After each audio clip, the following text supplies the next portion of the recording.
네, 오늘 우리가 함께 나눌 말씀의 제목은 죄인을 회개시키러 왔노라 라는 제목입니다. 죄인을 회개시키러 왔노라. 여러분, 예수님께서 이 땅에 오신 목적이 뭐라고 지금 말씀하시죠? 죄인을 불러서 이제 회개시키러 왔노라 이렇게 이야기를 합니다. 여러분, 진정한 의미의 회개가 무엇이고 또 회개는 어떻게 일어나는가, 그것을 오늘 이 세리, 레위죠. 또 다른 곳에는 마테라가 나오는데 이 세리를 예수님의 제자로, 사도로 변화시키는, 회개를 시켜서 변화시키는 예수님의 이야기를 통해서 우리들이 하나님께 어떻게 부름을 받고 또 어떻게 회개를 하게 되고 세상이 어떻게 변화되고 우리의 인생이 바뀔 수 있는가를 잘 보여주는 이해가 될 것입니다. 오늘 이 말씀을 통해서 우리가 다시 한번 인생의 사명을 발견하고 또 진정한 변화의 큰 은혜를 본인이 겪을 뿐만 아니라 주위의 사람을 변화시키는 놀라운 능력 있는 그리스도인들이 되시기를 주의 이름으로 소망합니다. 자, 첫 번째, 진정한 변화와 회개는 어떻게 일어나느냐? 소명의식입니다. 한번 따라해보세요. 소명의식. 자, 27절, 28절 말씀 같이 읽어보겠습니다. 27절, 28절입니다. 그 후에 예수께서 나가사 레위라 하는 세리가 세가 안에 앉아있는 것을 보시고 나를 따르라 하시니 그가 모든 것을 버리고 일어나 따르니라. 아멘.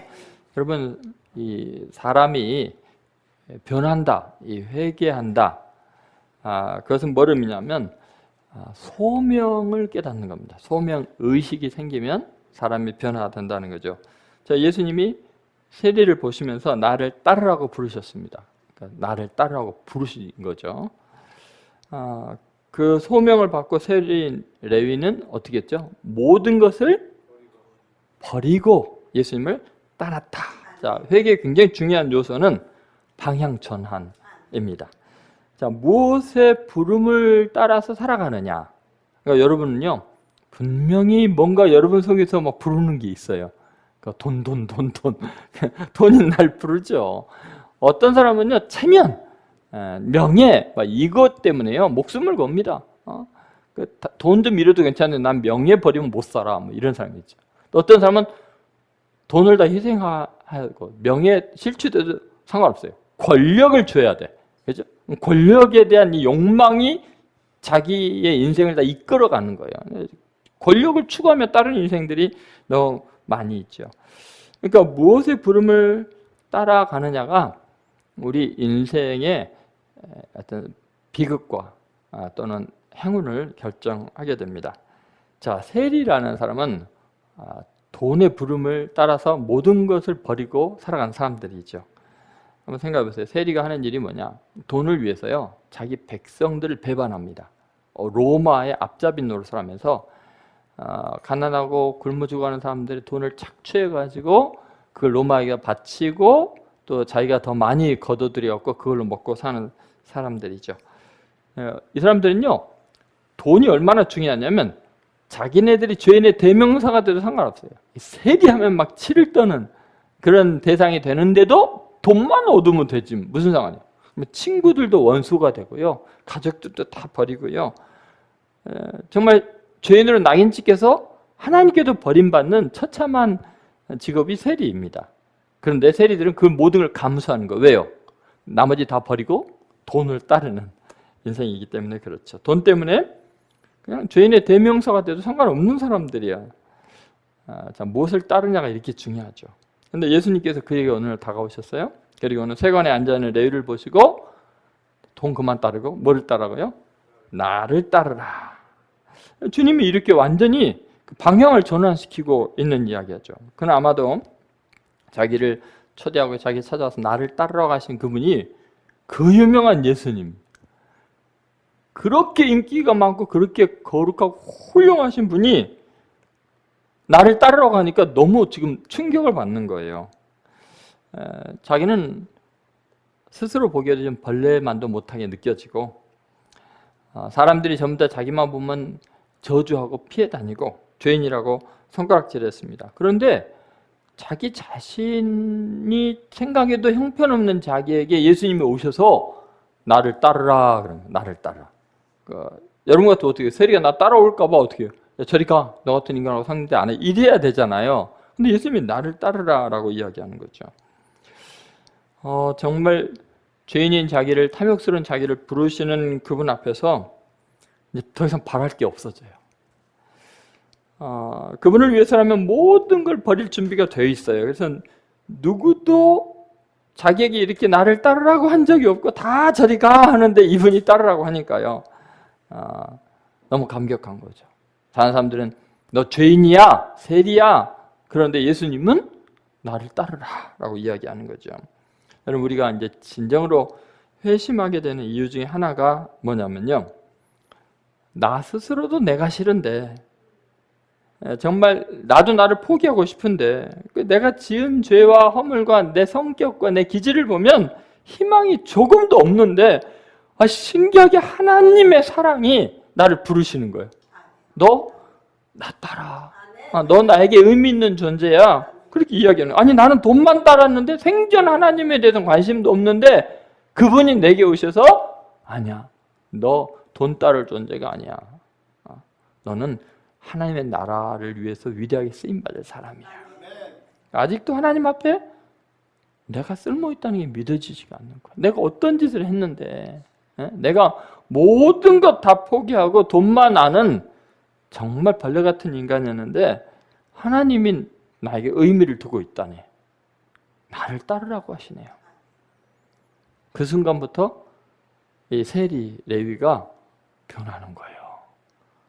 사도 마태가 되는 거예요. 우리는 이런 의미에서 다른 절망한 사람들에게도 그들의 경험과 자제 속에 있는 하나님 나라의 꿈을 포기하게 해서는 안 돼요.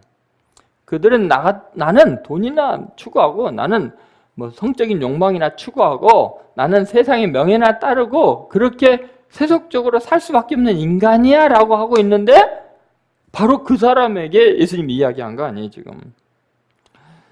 하나님은 우리를 부르셔서 정말 썩을 것을 구하는 우리들을 부르셔서 놀랍게 위대한 하나님의 나라를 추구하는 인생들로 바꿔주시는 분이십니다. 자, 빌립보서 2장 13절에 명확하게 그 말씀이 나와 있죠. 자, 같이 한번 읽어보겠습니다. 너희 안에 행하시는 이는 하나님이시니 자기의 기쁘신 뜻을 위하여 너에게 소원을 두고 행하게 하시나니. 여러분, 이 말씀 잘 보세요. 자, 너희 안에서 행하시는 이라고 이야기하고 있어요. 여러분, 하나님은 보이지 않으시잖아요. 그런데 그 보이지 않는 하나님이 당신의 뜻을 어떻게 이루시냐면 우리 안에서 행하신 거예요. 그러면 우리 안에서 어떻게 그분의 손길이 이 역사 속에 드러나게 하느냐? 그분의 뜻을, 자기의 기쁘신 뜻을 위해서 우리에게 소원을 두고 행하게 하신다. 너는 나를 따르라. 그러는 거예요. 맨날 돈만 따랐던 그 레위에게 그 하나님의 소원을 두시는 거예요. 하나님의 뜻을, 그 기쁘신 뜻을 두었고 너는 나를 따르라 하니까 그가 인생이 확 달라지는 거예요. 나는 세상에 썩어질 걸 추구하는 인생이 아니구나. 하나님의 거룩한 뜻이 내 안에서 역사하고 있구나. 하나님이 내 인생을 통해서도 행하시기를 원하시는구나. 이걸 깨달은 거죠. 여러분, 우리도 만나는 사람들에게 이 하나님의 부르심, 너를 지금 부르고 계신다. 너를 의미 있게 쓰기를 원하신다. 절대로 낙심하지 마. 하나님의 꿈이 너에게 있다라는 것을 알려줘야 됩니다. 그래서 여러분, 우리도 내 자신에게도 희망을 품을 뿐만 아니라요, 주위에 있는 사람들에게 기대감을 심어줘야 합니다. 그러면 누구나 다 변화될 수 있습니다. 회개하고 새 사람이 될 수 있죠. 주님의 음성에 늘 이 부르심, 소명의식, 부르심 앞에서 희망으로 응답하는 귀한 성도들 되시기를 간절히 소망합니다. 자, 두 번째, 이 회개가 어떻게 해서 이게 가능할까? 부른다고 이게 가능한가? 참 놀라운 것은 회개가 진짜 가능한 것은, 사람이 변화되는 것은 동류의식이 생길 때입니다. 자, 29절, 30절 한번 보시면 함께 먹고 함께 했다는 이야기가 나오죠. 같이 읽겠습니다. 예수를 위하여 자기 집에서 큰 잔치를 하니 세리와 다른 사람들이 많이 함께 앉아 있는지라. 바리새인들과 그들의 서기관들이 그 제자들을 비방하여 이르되 너희가 어찌하여 세리와 죄인과 함께 먹고 마시느냐. 아멘. 여러분, 사람이 회심하는 순간은 자신을 존귀하게 대해주는 사람을 만났을 때입니다. 자신의 소속이 확 달라지게 느껴지는 거. 나는 옛날에 이쪽 부류였는데 갑자기 너무나 훌륭한 분이 나와 함께 식사를 하고 나를 거기에 초대를 하는 거예요. 그러면은 갑자기 이렇게 귀한 분이 나와 함께 식사를 해주고 나와 함께 있다는 걸 보니까 갑자기 내가 옛날에 누추하고 더럽고 악한 그런 부류와만 있었는데 갑자기 이 소속이 달라지는 느낌을 갖게 되죠. 여러분, 정말 귀한 사람이 나를 자신과 같은 레벨로 인정을 해주면요, 갑자기 나라는 존재에 대해서 다시 생각하기 시작을 합니다. 그리고 희망을 발견하게 되죠. 예수님은 당신 자신과 지금 세상의 죄인이라고 낙인 찍힌 그 레위하고 동료 의식을 느끼게 해주고 있어요. 고대 같이 식사한다는 것은요, 지금도 사실은 이렇게 완전히 그 사회적인 직위가 다른 사람들 같이 식사하는 게 힘들잖아요. 그런데 지금부터 2000년 전에 이게 있어서는 안 되는 일이고, 이거는 마치 사회 질서를 깨뜨린 것 같은 일이에요. 그러니까 막 바리새인과 서기관들이 화를 내갖고 예수님을 막 너 왜 죄인들과 함께 식사하냐고 막 혼을 내는 이유가 바로 거기에 있는 거죠. 그러니까 무슨 말이냐면 그들과 함께 식사하면은 그들과 같은 수준이 되는 거예요. 그래서 대단히 의미 있는 일인 거죠. 그러니까 예수님은 그 죄인들의 친구가 되신 거죠.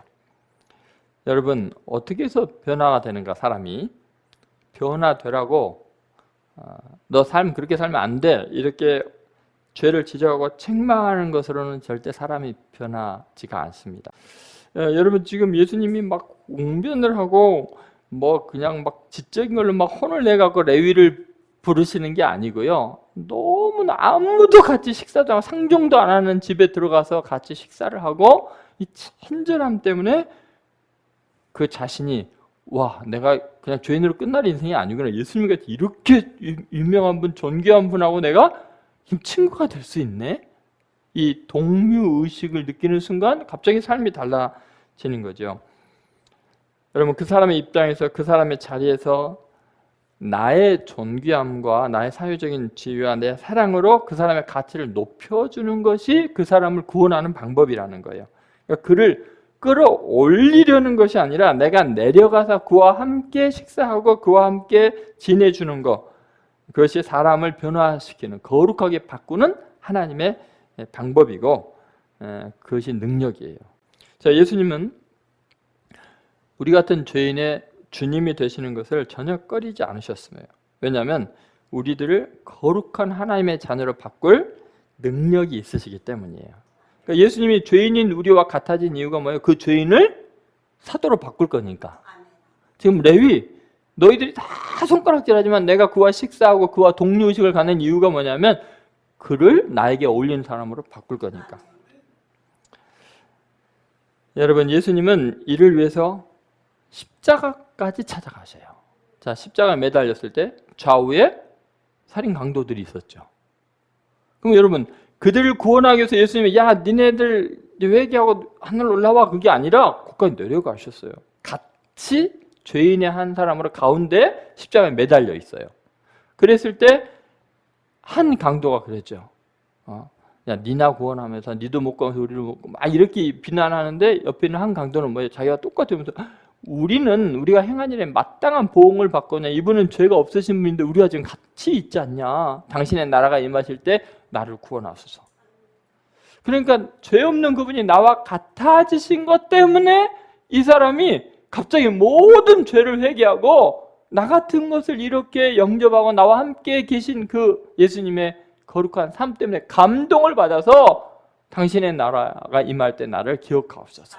그러니까 여러분, 이 죄인이 회심하는 이유가 뭐냐면 너 거기서 회개하고 내려와가 아니라 예수님이 십자가까지 찾아오시니까 동료가 되니까 너무 감동해갖고 구원을 받은 거예요. 여러분, 결국은 십자가라는 그 심판의 자리, 죄로 인해서 벌을 받는 그 자리까지 같아지심으로 놀랍게도 그 십자가가 인류를 구원하는 지성소가 된 거예요. 은혜의 보좌가 된 거죠. 주님은 그들과 같아졌지만 그들을 거룩하게 바꾸셨어요. 세 번째, 사람이 회개하고 거듭나는 이유가 뭐냐면 목적의식이에요. 목적의식이 명확할 때죠. 여러분, 어떻게 회개의 변화가 가능할까요? 예수님께서 이 땅에 오신 목적은 아주 명확했습니다. 죄인을 불러 회개시키러 왔다. 그러니까 예수님이 이 땅에 오셔서 훌륭한 사람 만났고 인맥 넓히고 뭐 굉장한 왕국을 만들려고 오신 게 아니라 예수님이 오신 목적은 왕국 건설이 아니고 죄인 한 사람 한 사람을 회개시키러 오셨다는 거예요. 자, 31절, 32절 같이 한번 읽어보겠습니다. 예수께서 대답하여 이르시되 건강한 자에게는 의사가 쓸데없고 병든 자에게라 쓸데있나니 내가 의인을 부르러 온 것이 아니요 죄인을 불러 회개시키러 왔노라. 아멘. 여러분 보세요. 건강한 자에게는 뭐가 필요 없어요? 여러분 건강할 때 병원 기억이나 해요? 명의 찾아다녀요? 건강한 사람이? 여러분 의사의 존재의 가치는 누구에게 있는 거예요? 네, 아픈 사람, 약한 사람, 병든 사람에게 의사의 존재 의미가 있는 거예요. 만약에요. 의과대에 들어가기가 얼마나 힘들어요. 큰 병원을 차렸어요. 근데 무슨 누가 신약을 발견해갖고 아픈 사람이 하나도 없어. 그럼 의사라는 직업은 없어져 버려요. 아무리 배우고 아무리 큰 병원 차려도 아무 소용이 없어요. 다시 말해서 의사의 필요성은 아픈 사람 때문이에요. 여러분 예수님이 이 땅에 오신 목적이 뭐예요? 죄인을 구원하려고 구주로 오신 거예요. 그러니까 여러분 예수님이 필요한 이유는 우리가 죄인이기 때문이에요. 여러분 가치 있는 존재의 의미는 온전하지 못한 사람이 세상에 있기 때문이라는 거예요. 그래서 중요한 것은 예수님께서 이 땅에 오신 목적을 예수님이 절대 잊지 않았다는 거예요. 죄인들의 친구가 되는 것으로 끝나는 게 아니라 그들의 동료의식이 있지만 같은 죄인이 되는 게 아니라 그들 변화시켜서 죄인을 의인으로 만들고 원수들을 하나님의 자녀로 바꾸고 그렇죠? 하나님을 대적하는 자들 하나님의 일꾼들이 되게 만드는 어마어마한 변화를 일으키는 거죠. 그러니까 죄인들과 함께 노는 게 목적이 있는 게 아니에요. 그들의 상태를 인정하고 고착화시키는 게 아니라 그들을 완전히 새롭게 하는 거죠. 그들이 회개할 수 있도록 놀랍게 예수님은 죄사함의 은혜를 베풀어 주셨습니다. 예수님의 존재가 죄인들에게는 회개의 이유가 되었습니다. 그분의 존재 자체가 죄인들의 삶을 변화시켰어요. 그러니까 예수님은 정말 이 땅에 오신 목적이 아주 분명했습니다. 억지로 예수님을 잡아서 왕으로 섬기려고 하는데 예수님은 그걸 뿌리쳤어요. 저 보세요. 오병이어 기적을 일으켰을 때 물고기 2마리, 보리떡 5개로 5,000명, 12,000명 이렇게 먹였을 때 사람들이 예수님께 기대한 게 뭐겠어요? 와, 이제 모든 문제를 해결할 수 있는 분이다. 로마의 압제로부터 우리를 구원하는 이제 정말 강력한 메시아, 그리고 우리를 풍요롭게 할 메시아가 왔구나. 그래서 왕으로 모시려고 그랬어요. 근데 예수님이 그들을 피해서 바다 건너 도망가셨어요. 왜요? 예수님이 오신 목적은 뭐예요? 죄인을 회개시키려고 왔으니까. 구원하려고 오신 거예요. 그러니까 예수님의 목적의식은 명확했습니다. 왕이 되려고 온 게 아니에요. 가난한 사람 먹여 살리는 정도가 아니에요. 병을 고치는 게 목적이 아니에요. 그래서 예수님 앞에 어마어마하게 많은 무리들이 몰려왔는데 예수님은 그들을 떠나서 병든 사람이 그렇게 많이 왔는데 그들을 떠나 한적한 곳으로 와서 뭐 했어요? 기도하셨어요. 주님, 제가 이 땅에 온 목적이 뭡니까? 하나님, 내가 이 땅에 온 목적은 저들의 육체의 병 고쳐도 다시 죽습니다. 배부르게 먹여도 또 가난해질 겁니다. 주님, 내가 온 목적은 궁극적으로 십자가를 지기 위해서, 저들의 죄를 사하기 위한 희생의 제물이 되기 위해서 왔습니다. 그걸 기도하신 거예요. 그거를. 그러니까 여러분 한번 생각해 보세요. 우리는 예수님께서 오신 이 분명한 목적, 이것을 마음에 깊이 새겨 넣어야 합니다. 에롤 헐스라는 분이 이런 말을 했어요. 진정한 부흥의 참된 표시는 지속적인 회개다. 그러니까 예수님께서 이 땅에 오신 목적에 가장 부합한 게 뭐냐면 우리가 죄를 회개하고 구원받는 거예요. 죄 사함 받는 은혜를 경험하는 거죠. 이런 말이 있습니다. 마음이 완고해지는 것은 뭐라고요?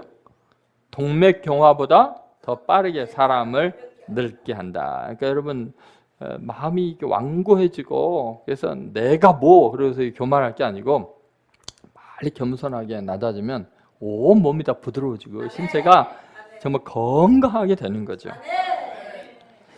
여러분 그래서 이 가치 문제가 중요합니다. 여러분 어느 기관, 그러니까 국가든 사회의 어떤 기관들은 최고로 중요하게 여기는 가치가 있어요. 그러면 여러분 교회의 존재 목적은 뭐예요? 여러분 예수님이 오신 목적이 죄인을 불러 회개시키러 왔으면 교회가 해야 되는 가장 중요한 일은 뭐예요? 죄인을 불러 회개시키는 일, 영혼을 구원하는 일이에요. 교회가 만약에 구제 일을 해보세요. 거기를 주력을 해보세요. 그건 굉장히 의미 있는 일이지만 무슨 문제가 생기냐면 월드비전이라든지 뭐 기아대책이라든지 이런 걸 못 따라갑니다. 절대로 못 따라갑니다. 그러면 나중에 교회는 없어도 돼요. 왜요? 다른 국가에서 요새는 복지 혜택을 해서 어려운 사람 다 도와주면은 교회가 왜 필요하냐는 거예요. 무슨 말인지 알겠습니까? 예수님이 오셔서 오병이어의 기적을 매일 일으키지 않은 이유가 거기 있어요. 나 십자가에 죽으러 왔다는 거예요. 너희들이 죄 사하러 왔다는 거예요. 여러분 회개시키려고 왔다는 거예요. 그러니까 여러분 교회가 교회 본질에 충성해야 돼요. 예수님이 이 사명의식이 분명한 거예요. 그래서 우리가 구원받을 수 있었던 거죠. 만약 예수님이 이 땅에 와서 죄 사하러 왔다고 보니까 너무 굶주리고 로마 압제에 고통당한 사람이 많았고 에이 나 십자가 지는 게 아니다. 이 급한 거는 지금 로마 군대로 완전히 쓸어버려야겠다. 그래갖고 군사 일으켰으면 우리는 죄 사함 받을 길이 없어요. 누가 우리의 죄를 사할 수 있냐고. 예수님만이 우리의 죄를 사할 수 있는데 그러면 교회만이 할 수 있는 일은 바로 복음을 전하는 거죠. 죄인을 불러 회개시키는 거죠. 근데 이게 참 제일 어려운 일이에요.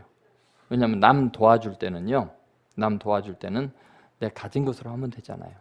근데 다른 사람의 죄를 사하는 것은요, 그 죄값을 내가 치러야 되니까 이게 힘든 거예요. 복음을 전하는 것은 그 사람이 죄인이라는 것을 인정하게 해야 되니까 욕먹는 거예요. 부닥치는 거예요. 갈등을 일으켜요. 그래서 사실은 교회가 제일 힘든 일을 하고 있는 거예요. 맞습니까? 네. 여러분 지금부터요. 이 세 가지를 꼭 한번 생각해 보세요. 세상을 변화시키는 그 놀라운 능력.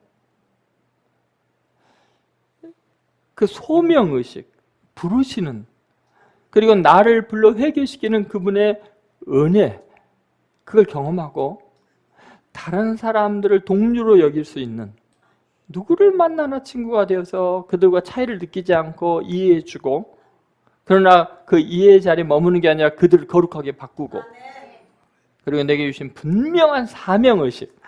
아, 하나님께서 이들을 구원하려고 나를 이 회사에 보냈구나, 이 가정에 보냈구나, 이 가문에 보냈구나. 그런 사명의식이 있으면요, 여러분은 3년이 아니라 3시간을 살아도 충분히 의미 있는 줄로 믿습니다. 그렇게 영광스럽게 승리하는 복된 인생들이 되시기를 주의 이름으로 축원드립니다.